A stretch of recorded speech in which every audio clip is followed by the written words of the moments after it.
Good evening, everyone, and welcome once again to the place to be each and every Sunday night. Where tonight we're coming to you, surprisingly, with our best streak the field ever here. Corey is joining me, of course. I'm Alex McKellar, and we're here at Sonoma for round 11 of season 23. And I am joined, as always, by the chaotic one himself, Mr. Corey Steinhauser. Corey, crazy scenes here at Sonoma this week. That's right, Alex. This is previously the home of our lowest soft ever at what I think was like a 2.1K.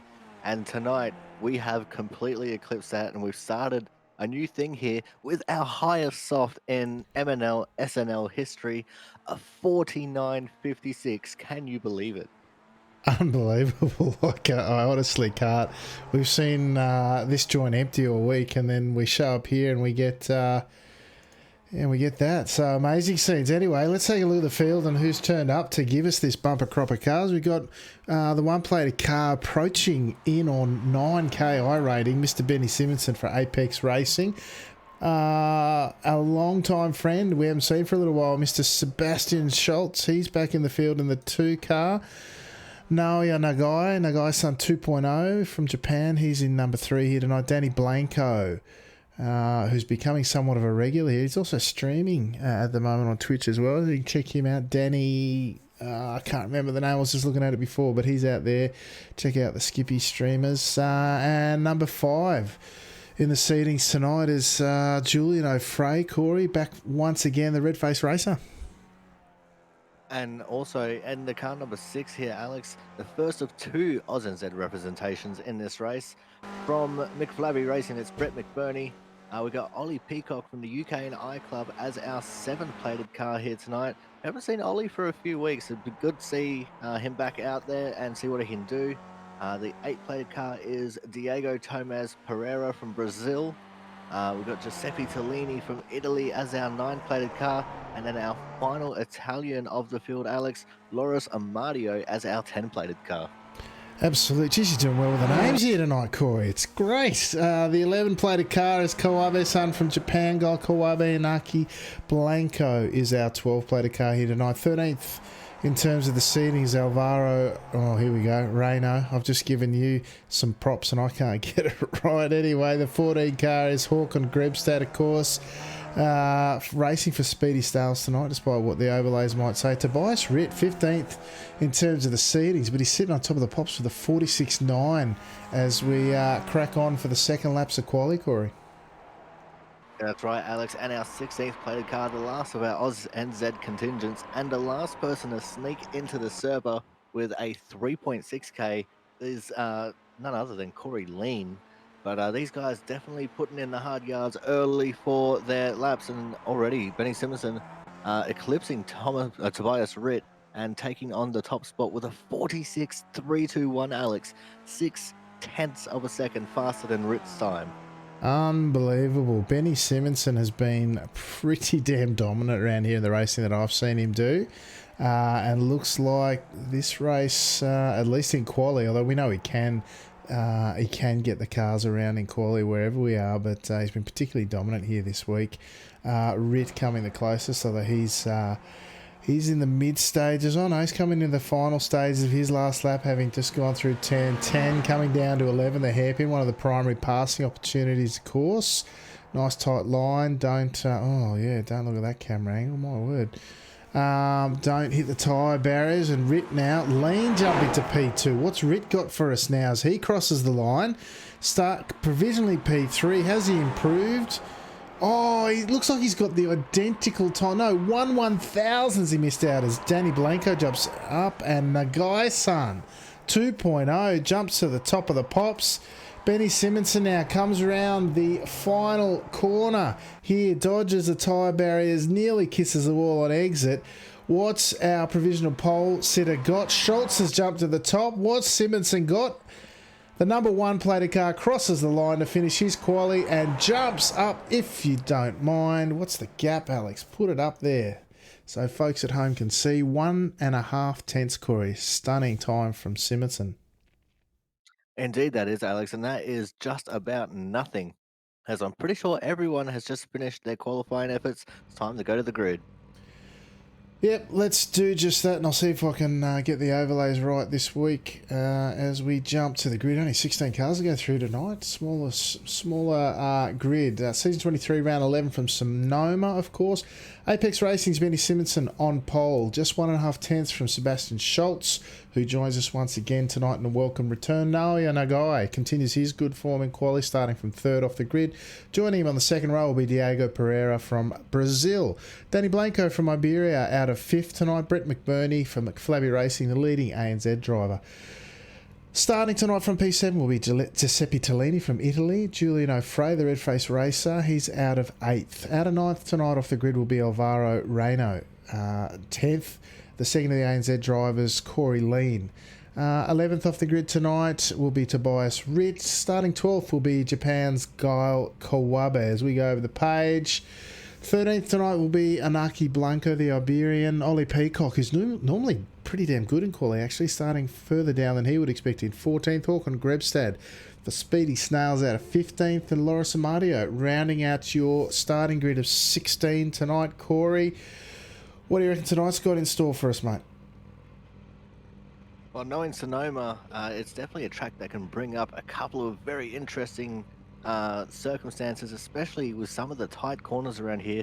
And of course, you can't forget about the carousel, which makes this version of the track the long version. I think we're just waiting on 1 or 2 more cars to hit the grid, and I think we'll be just about ready to get going here, Alex.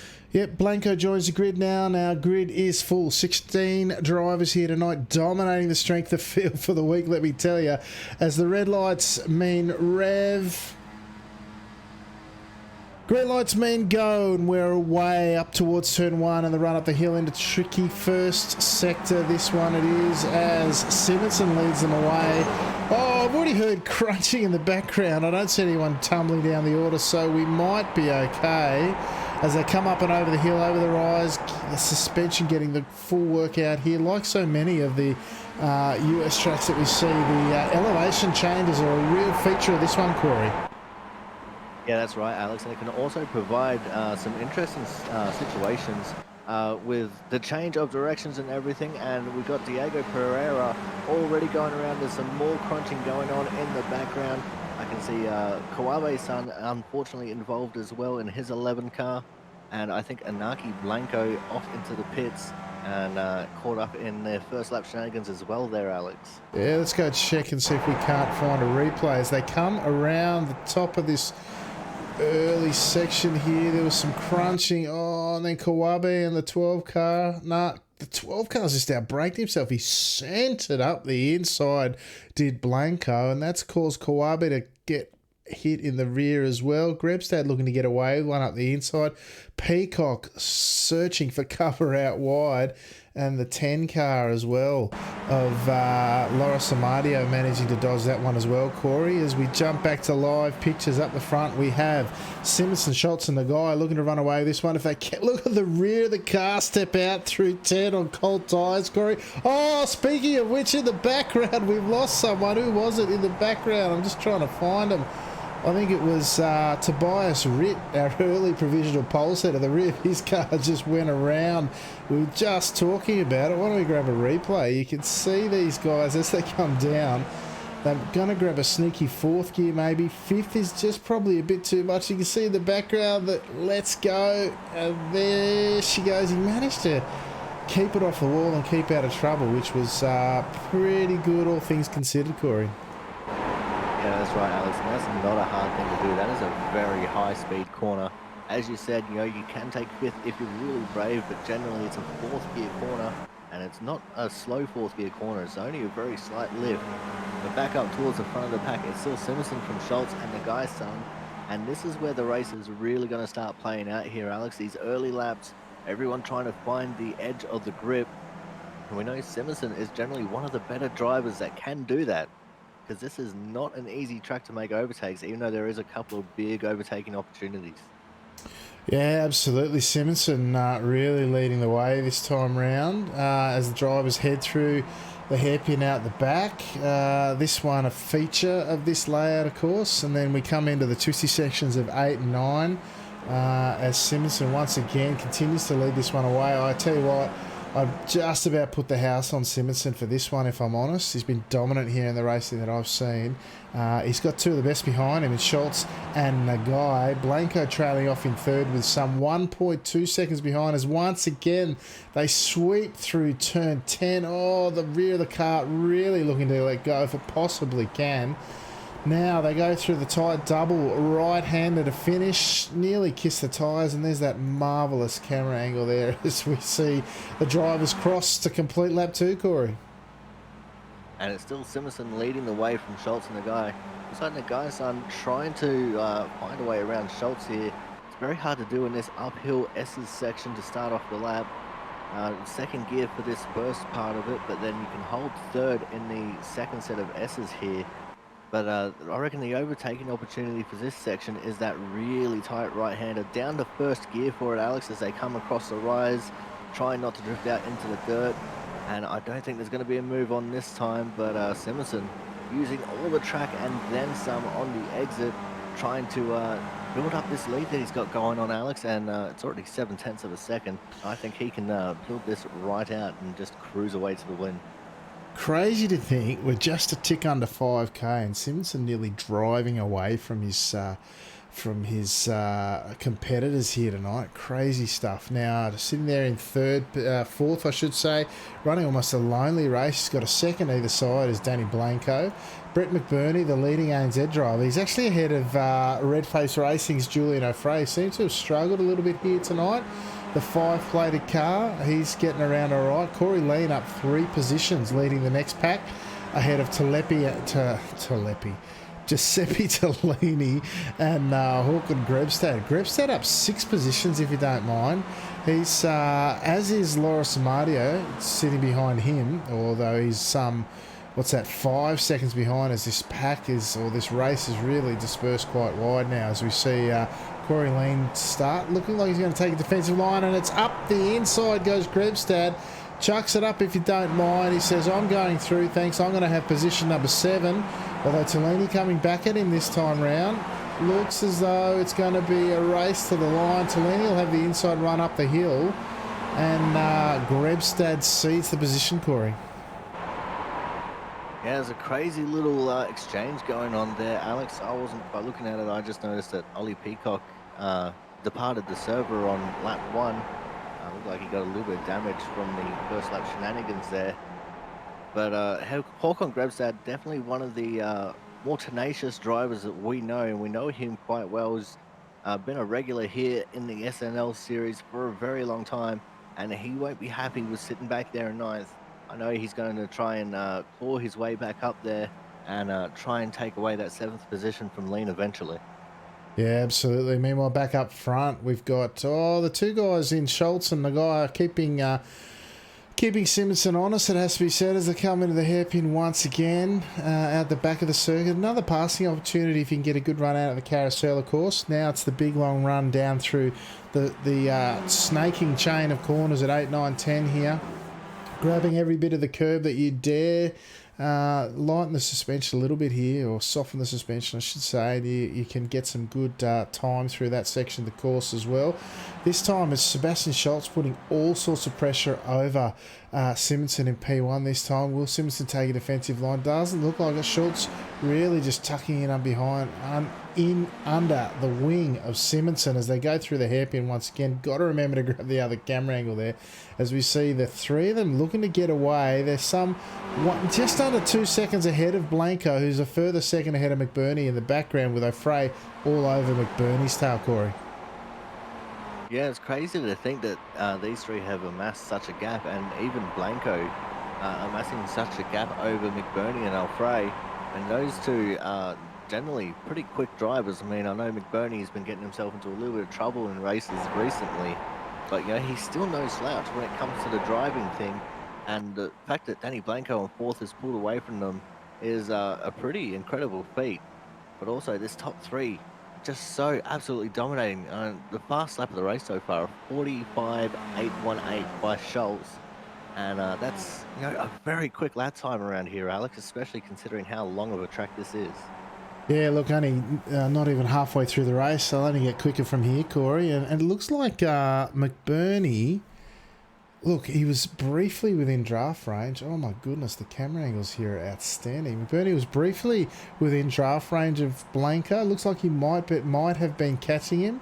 He was, oh look, a fraction of a second quicker last lap, but realistically, if you can get a whiff of the draft, that'll be a very racy threesome towards the middle to later stages of this race, Corey. That's right, Alex. I mean, at the moment, it's all just pockets of excitement, which we have come to see lately. But this time, it's not pockets of excitement because something's gone wrong. It's just pockets of excitement because of how long this track is. Everything just kind of spreads out evenly. And we could potentially have three groups of three here at the front of the field. But it's all going to be up to McBurney and Alfrey to try and catch up to the back of Blanco there and make it so. Yeah, look, they're down. They're about that magic second mark, just over. And the guy setting the fastest lap with a 45.3. He's just outpaced a fraction of a second ahead of Simonson and Schultz there. That third pack that we were talking about there, the tertiary one of Corey Lean, Tellini and Grebstad. Grebstad not yet been able to get past Tellini. We saw him have a good crack a couple of laps ago, but now perhaps settling in behind to see what time they can make up. Meanwhile, back up the front, we've still got Simonson, who's been reeled in somewhat by Schultz, who may be finding his feet as the tyres warm up, and Nagai-san doing famously well there in P3 with the fastest lap, as we said last time round. These guys just really dominating this one, Corey. Yeah, that's right, Alex. And these are our three highest I-rating drivers in the server right now. And you got Simonson, who's at an 8.8k, Sebastian Scholl's a 7.8, and Nagai-san a 6.2. These guys are very vastly experienced, and they hone a lot of their craft here in the Skippy throughout the week. And that is on display right now with just how close they are and just how fast they are as well. And you got to remember, at these speeds, one small mistake for any of these three, especially if it came from Simonson, could end in absolute disaster for all three of these drivers. Absolutely, and I reckon they'd all be enjoying it, let me tell you. Biggest off we've seen, well, in SNL history, SNL and MNL history, and you're up the front and driving away with it. What better feeling? I can't believe the soft here tonight. I can believe I keep picking that camera. Jeepers. These guys, 1, 2 and 3 plated. Sitting 1, 2 and 3 as we reach the halfway point at the end of this lap that we've just commenced, and they're driving away with it. Meanwhile, you've got Denny Blanco, who was running a lonely race. He's about to have some company with McBurney and O'Fray looking to climb all over the back of the Iberian and look for an additional pocket of excitement to break out shortly. Meanwhile, you've got Corey Lane still leading Tellini and Grebstad. Amadio, some 7 seconds behind, is having a lonely race with Tobias Ritt, who has unfortunately not backed up the race to the pace we saw in qualifying.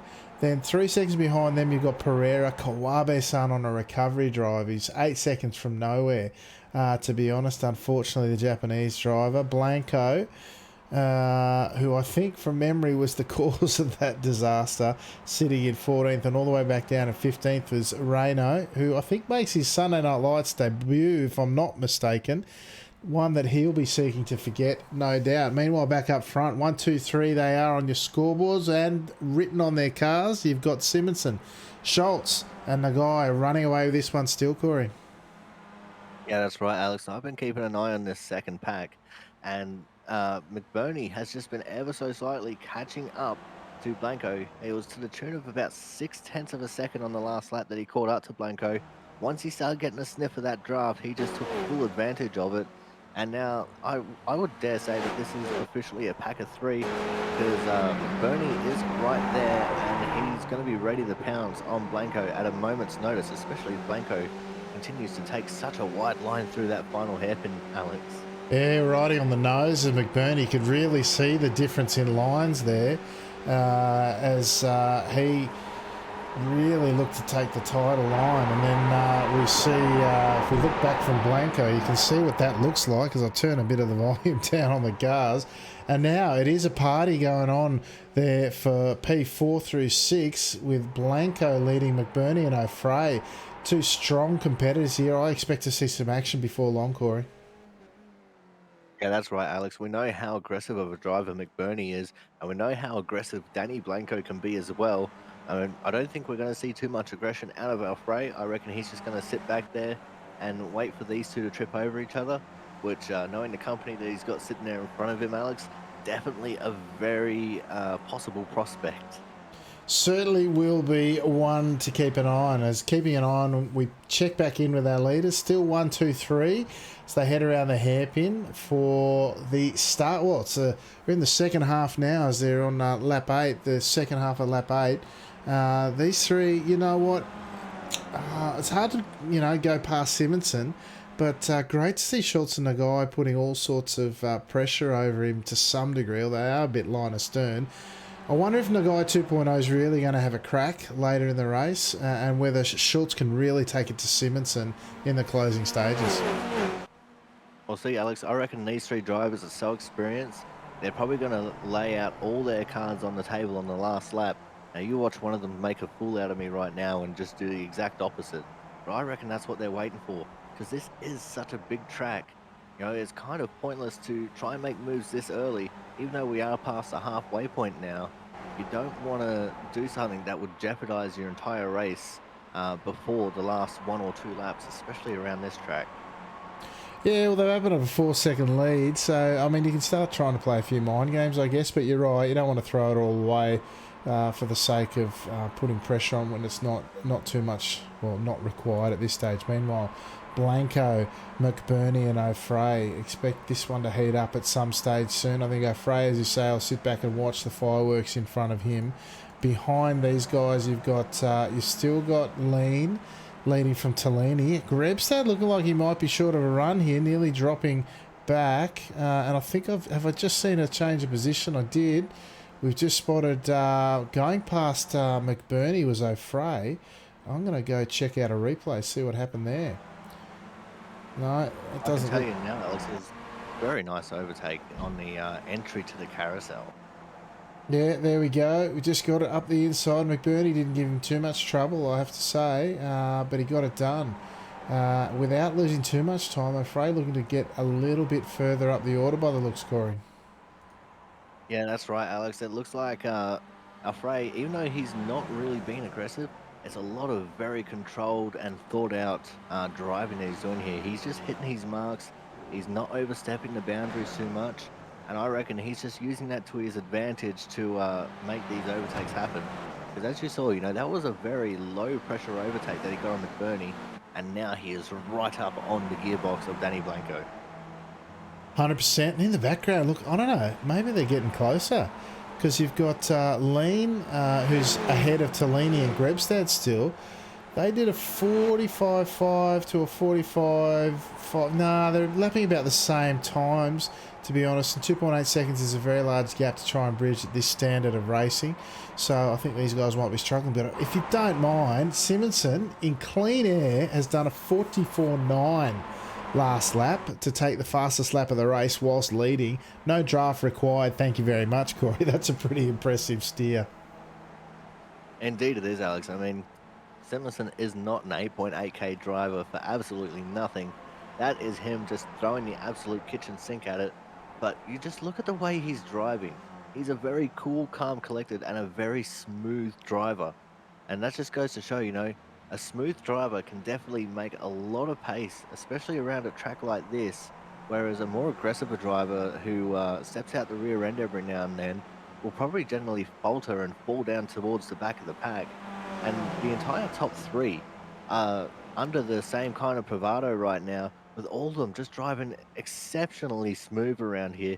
You don't really see them stepping out the rear end at any point in the track now, Alex. Oh, absolutely right, Corey. These guys showing us how it's done. Beautiful kiss to the curb there on the apex, curbing of 10 as they run down into 11.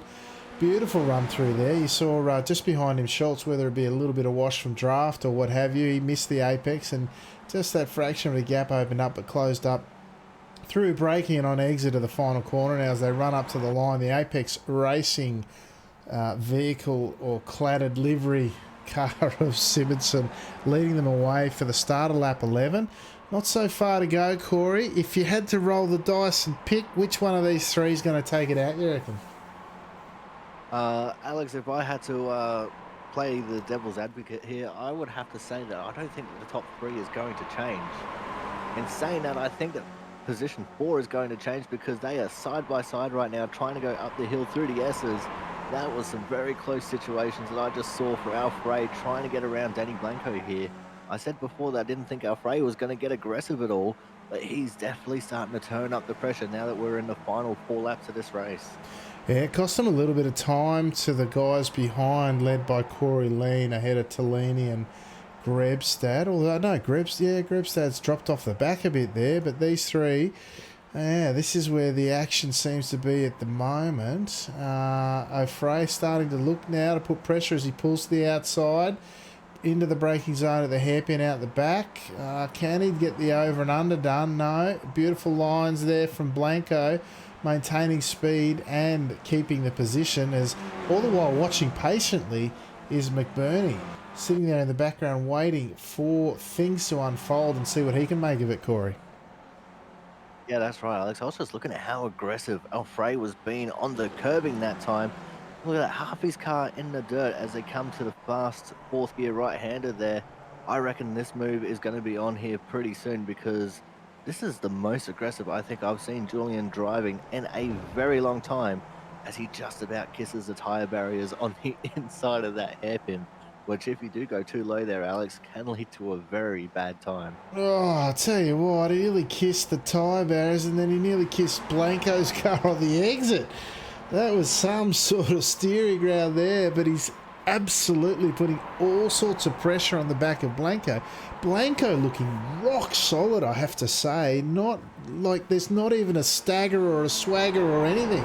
The car looks planted. He looks in control as we see, almost rallycross style. O'Fray mounts the curb there as he went through turn 3A in that little chicane there in the middle of the second sector. And he's all sorts of pressure now, although McBurney now looking to shape up on the 5 car, the 6 car looking to get it done. We're almost in running. In fact, we are in running order. 1, 2, 3, 4, 5, 6, if you don't mind. The top 6 in seeded order. What do you make of that, Corey? That is absolutely incredible, Alex.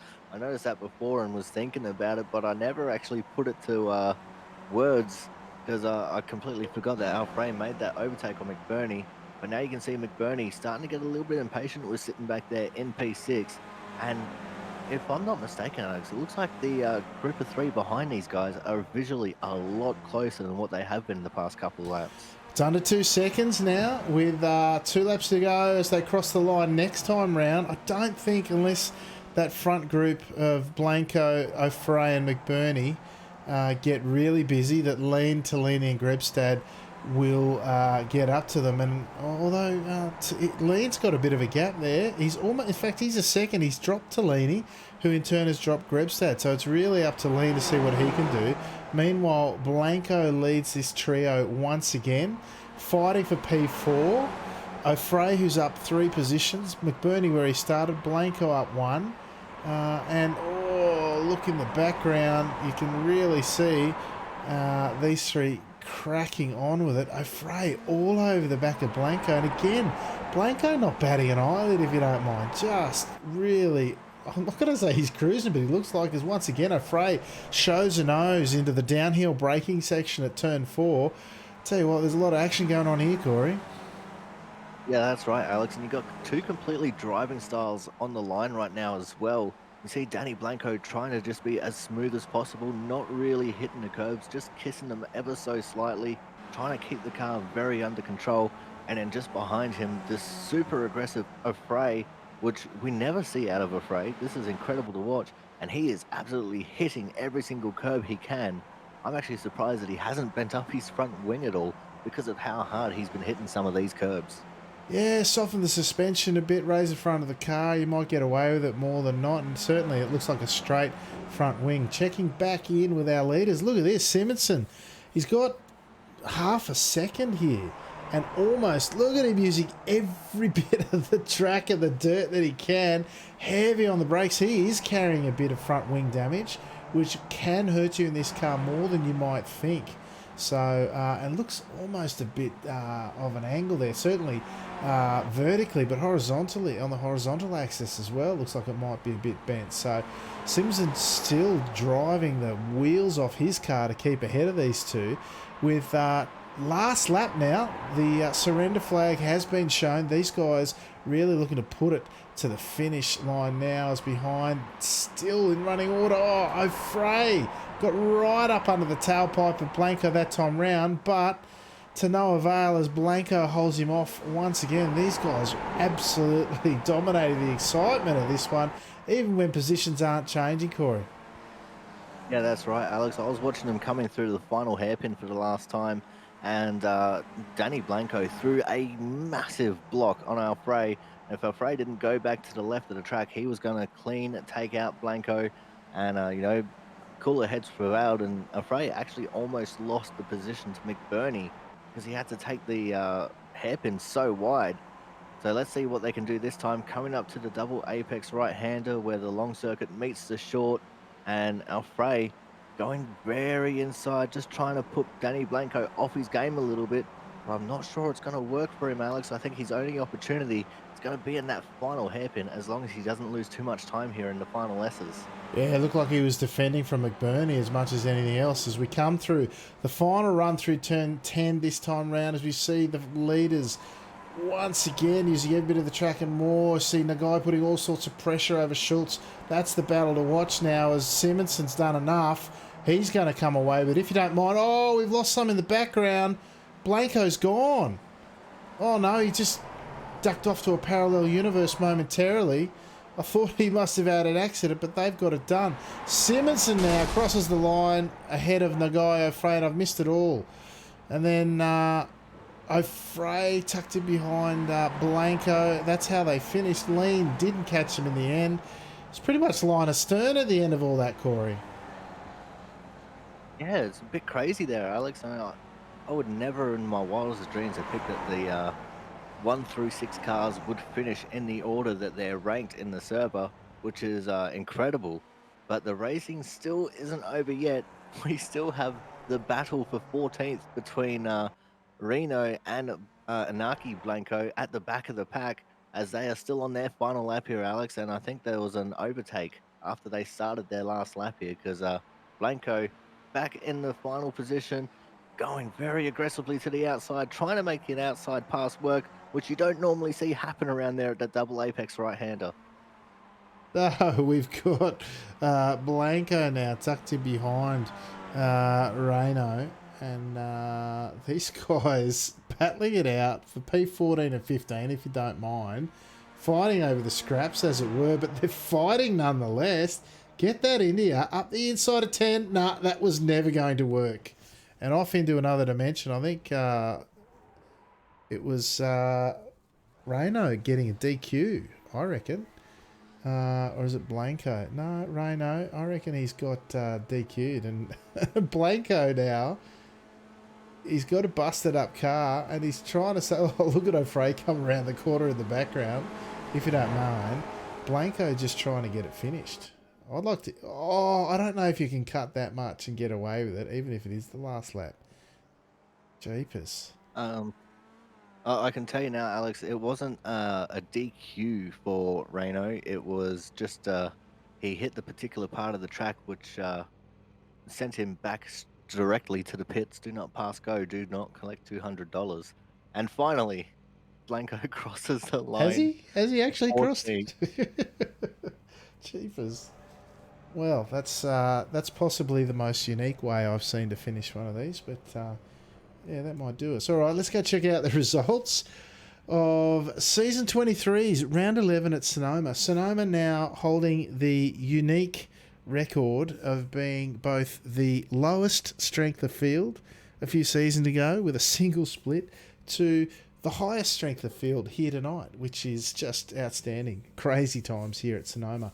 For round 11 of season 23 of Sunday Night Lights, your winner, one Benny Simonson for Apex Racing, dominated it flag to flag in the end. Fantastic drive there from Simonson. Seb Schultz joined us once again. He's finished in second for his troubles. Finishing third and rounding out the podium here tonight was the Japanese driver of Naoya Nagai. Congratulations to our podium, who put on a pretty fine display of technical driving around here tonight and reaped the rewards as a result. Fourth tonight was Julian O'Fray. Hang on.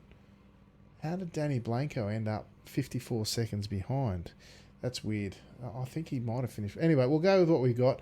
Julian O'Fray on the scoreboard at least says P4. P5 tonight says McFlabby Racing's Brett McBurney ahead of Corey Lean. Of course, in P6, the other ANZ driver. Now, it was O'Fray, McBurney, and Blanco who put on a stunning fight in the mid stage of this race as well. So, congratulations to them. I do think Blanco finished fourth, but that's the way she goes sometimes. P7 tonight was Giuseppe Tellini from Italy, the leading Italian driver. Håkon Grebstad for Speedy Snails in 8th. Loris Amadio from Italy in 9th. Tobias Ritt, after looking like he was going to dominate qualifying, almost finished in 10th here tonight. 11th tonight was Diego Pereira from Brazil. Gael Kawabe from Japan in 12th and possibly getting some SNL points as a result. Danny Blanco in 13th here tonight. 14th was Inaki Blanco. The two Blancos there. The Iberians 13th and 14th, but I think Blanco might have got 4th. It's just a bug in the telemetry.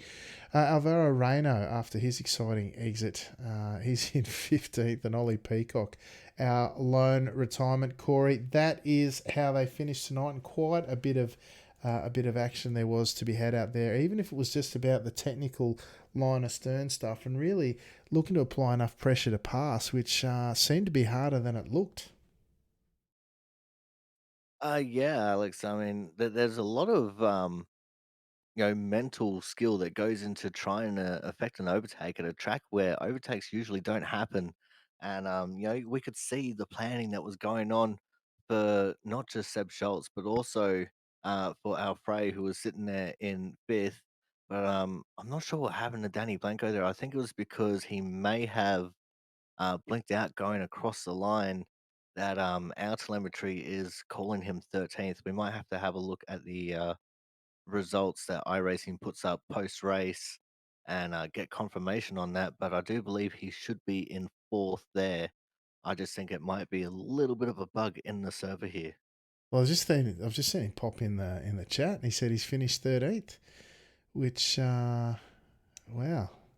He did disappear there for a while with netcode, and that can stuff up the lap and invalidate it enough to have sent him to the rear of the field, which is really disappointing considering the performance that he put on. I know it's part of internet racing, but gee, that's a bitter pill to swallow. Anyway, bad luck, Danny, mate. And as I said, Danny has been streaming. And he's joined us in chat here tonight. Danny Gus 001 is the channel. Go check him out. But for now, we will go to a driver interview. If I can find the right button, Corey. I've been struggling with my buttons here tonight. There we go. We're going to show that one, and bring him up for a chat. Mr. Benny Simonson. Benny, oh, mate, fantastic drive here tonight. Flag to flag, pretty much. I thought you got away nearly once or twice here tonight, but wasn't to be. But still, a great victory for yourself, mate. How was it out there? No, it's a super fun circuit I find in this car. It's a really good combo. So yeah, really good fun race. Obviously, it's very hard to pass here. And it is possible. We had some races during the week where we can pass, but you kind of have to line it up for a few rounds. But I felt I was really strong through especially the first 4 or 5 corners, so like sector one, and I just seemed to gap myself like 4 or 5 tenths every time, and it was just enough for it to them not going into could say overtaking draft area for the rest of the laps. So yeah, just kind of maintained that gap the whole way through. Yeah, mate. And what do you think? We had, we were just saying before, this track now has the record for the lowest strength of field for any SNL MNL race, and now has the record for the highest strength of field as well. We had a 5,900 and something soft here tonight. That's crazy times. Yeah, it's obviously it's cool to see that the soft races get stronger and stronger every season. I think this last 2 seasons, obviously, when I've been involved, has been super strong. We know we're nearly hitting 5K every week. So, yeah, super cool. But I think it's um, a lot of the top drivers, probably prefer the slightly more track where draft isn't too much involved. So like this one, obviously, and they probably come out to play a little bit more than instead of having a track like, let's say, Watkins Glen, where it's where we just kind of swap positions for 12 laps to then race in the last two. It's a bit boring at times.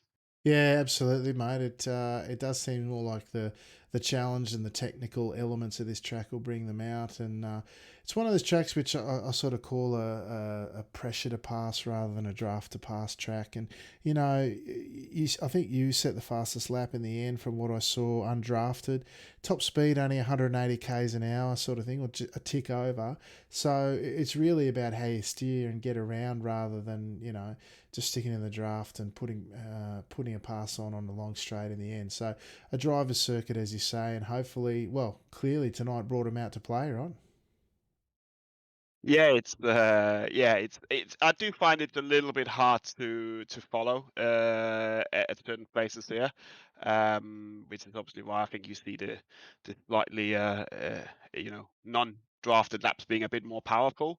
So yeah, but it's a little bit of a risk for I don't know if you noticed, but I actually molled my wing with 2 laps to go, trying to, because I thought I could actually break it. It got the gap got to 0.7, 0.8, but you can go a slightly quicker lap, but the chance of doing your front wing is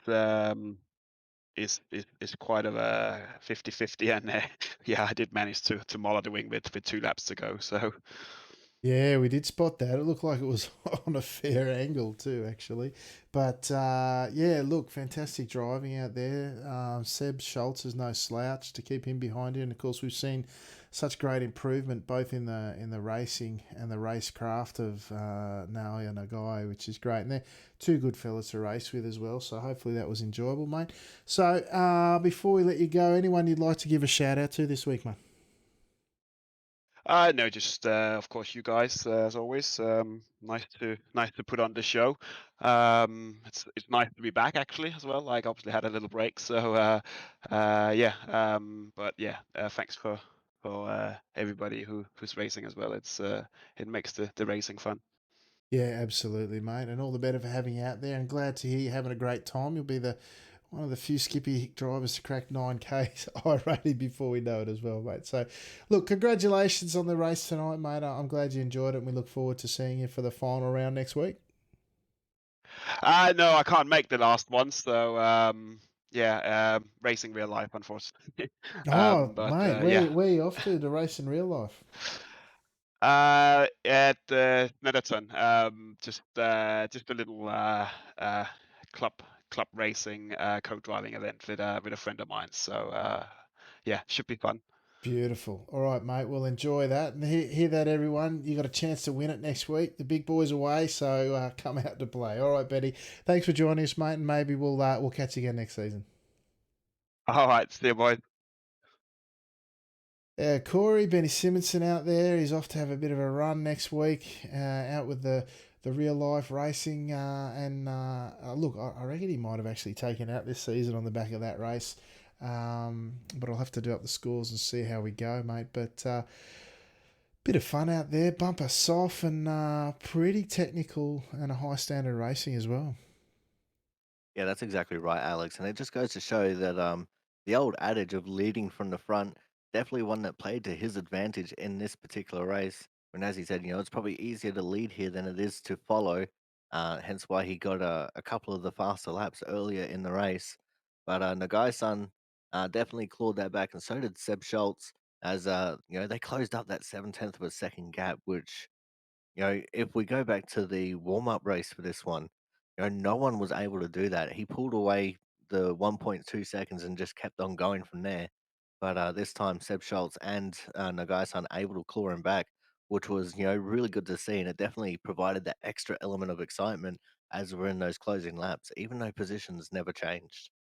Yep, Absolutely. Now we've got one more interview before we wrap up. We've got Mr. Julian O'Fray joining us once again. Julian, congratulations. Oh, a bit of a disappointing, I guess, P4 in the end after the internet dramas of Danny Blanco, who drove fantastically, managed to hold you off, but unfortunately, internet claimed his result here tonight. Hopefully, though, you enjoyed yourself out there.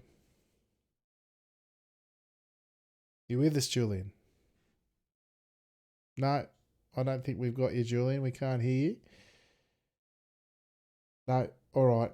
Well, we might leave it there for. Let me see. Can you hear me here? Yeah, yeah, we got you, mate. Yeah. We got Okay, you. okay. I'm not on the good headset. It's Yeah, fine okay. now? Yeah, Yeah? yeah, it's Okay, good. okay. Yeah, Yeah, that was an intense race, and I was really, really happy with this one. Uh, I really like when I can battle and try to pass other driver. And I have to admit, Blanco do defend very, very well. I can't pass him, and I'm disappointed for him. He disconnect at the end, and he can't have his real place. yeah, absolutely. I felt the same way. I thought he drove really well, and we called it throughout the race. You put all sorts of pressure all over him, and he didn't crack. He had a really strong drive actually, as you did as well, to hold off, to get not only hold off, get past, and then hold off Brett McBurney as well, mate. So congratulations. Hopefully you enjoyed it. Now, do you plan to join us next week for the final race? I think we're. I'm just trying to think where we're off to. Oh, that's right. We're off Long to the Beach. new Long Beach, the new street circuit for its second time round. What sort of racing do you expect there next week? Long Beach for the last one. I like this track, but it's fucking difficult to pass on it. It's maybe a bit like here. Uh, Qualification will be the key, I think. Absolutely, absolutely, mate. So look forward to that one. Now, is there anyone before you let you go you'd like to give a before we let you go you'd like to give a shout out to? Oh, I want to thank Danny Blanco. I have a great battle with him. And if I could, I give you my my place at the classement, but I can't. So it's sad, and I want to thank you for your amazing job, like every week. Awesome. Thanks, Julian. And we look forward to seeing you again next week. And thank you for your support, mate. It's always much appreciated. So until next time, we'll say goodnight. See you next week. Bye bye. There you go, Corey. That was Julian O'Fray joining us once again. Great to see him out there. He had a rough, I think it was last week or the week before. He had a rough one, but then to come out and have such a great battle here tonight was awesome. Great to see him out there enjoying himself. That might do us, folks. Before we let everyone go, though, don't forget last week of the raffle is this week. Next week we will draw it, of course. Every sub to the channel, to the Twitch channel, gift sub. $5 donation or more gets you a ticket in the end of season raffle, which this season we're going off with a $100 Steam voucher that we will draw after the broadcast next week. So make sure you get in amongst that. Thank you to everyone who supported us so far. Had a great response and look forward to drawing that one next week. Speaking of next week, Corey, what have you got coming up the viewers can find you doing? So it's going to be a little bit of a stagnant week for me. Um, got some outside appointments that will keep me from streaming on most days, but be the return of the Racing League for season 2 of 2021, and we're going to be running the C trucks for this season. Something that you yourself have been getting into a little bit over the past week, Alex. And then on Friday, it'll be the return of NIS. I'm not sure what track we're going to be at, but I think it's going to be one that I'm not going to be too good at. So that is also going to be another little bit of an interesting dynamic. There's a couple of league races, and back here with you for the final race of the season, Alex, as we head to Long Beach to sort out the men from the boys without, of course, Benny Simonson. Yeah, absolutely. The door's wide open for someone to walk through. Seem to remember Nagai's son having his first SNL victory there last season, so the carryover champ will be back to defend the title. For myself, of course, everything top split is now on your screen. The Discord is where we do the broadcast from and the post-race interviews. Sorry, folks, looking for an interview tonight. We were hidden in the wrong channel, but we're still here. And of course, that's where we do our post-race interviews. The top split YouTube is where you find this and all the other broadcast replays for this and SNL and MNL history, of which there is a substantial amount. Twitch, of course, is where you find Corey and myself. Top Split TV is where we will be each and every week on a Sunday night, bringing you the most fantastic Skippy action going around, as was evident here tonight once again. But thank you, folks, everyone, for joining us both on track and off. This is a race done for the community, by the community, and the community is what keeps us coming back. So on behalf of the Chaotic One himself, Mr. Corey Steinhauser, I'm Alex McKellar. And as always, thank you for joining us, and ciao for now.